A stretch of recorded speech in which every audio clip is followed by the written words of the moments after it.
Today I'm going to show you how to make this really easy chicken and dumpling casserole. It's so easy, you just put the items in layers and it makes its own dumplings as it bakes. So I've got the ingredients assembled here. I've got half a cup or about 1 stick of butter. In here I've got 1 small onion or about half a cup chopped and 2 ribs of celery chopped. 3 cups of cooked chicken that's already shredded or chopped up nicely.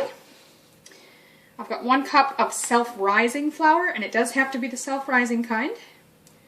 1 cup of milk, and you want to have 2% or higher fat. You don't want to use a skim milk or a light milk.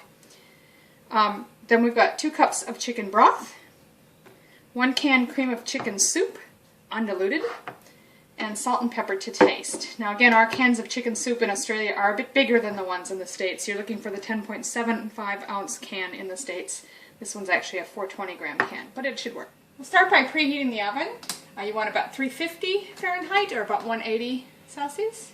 So I've just got this pan preheating over medium-high heat, and I'm going to put the butter in first to get that started melting. Okay, so that's nearly getting there. It's almost melted. I'm going to go ahead and put the onions and the celery in there.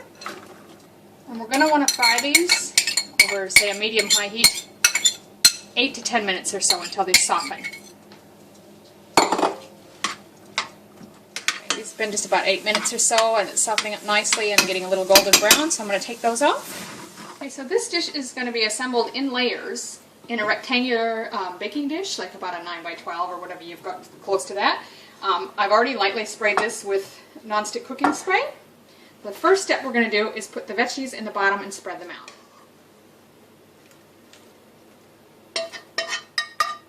So spread them out in a nice even layer as much as you can.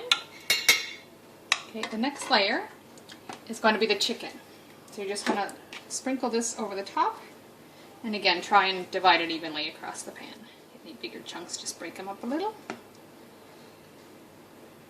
You don't want to stir any of these layers together as you add stuff on. You're just going to add it layer by layer and bake it exactly like that. So, okay, so I've just got the chicken in there, and again, you're not mixing any of the layers, but just evenly spread it out as much as possible. So you take your self-rising flour and add the milk.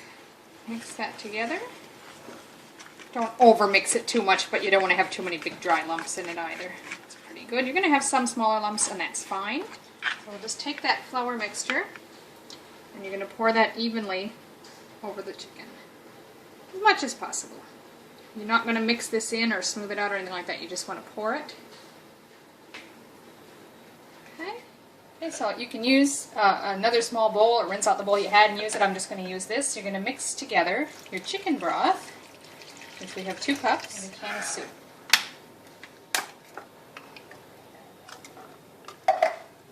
And just mix that together well. But if desired, you can also season this mixture with a little bit of salt and pepper to taste. Now again, without stirring the layers, we're just going to pour this over the top.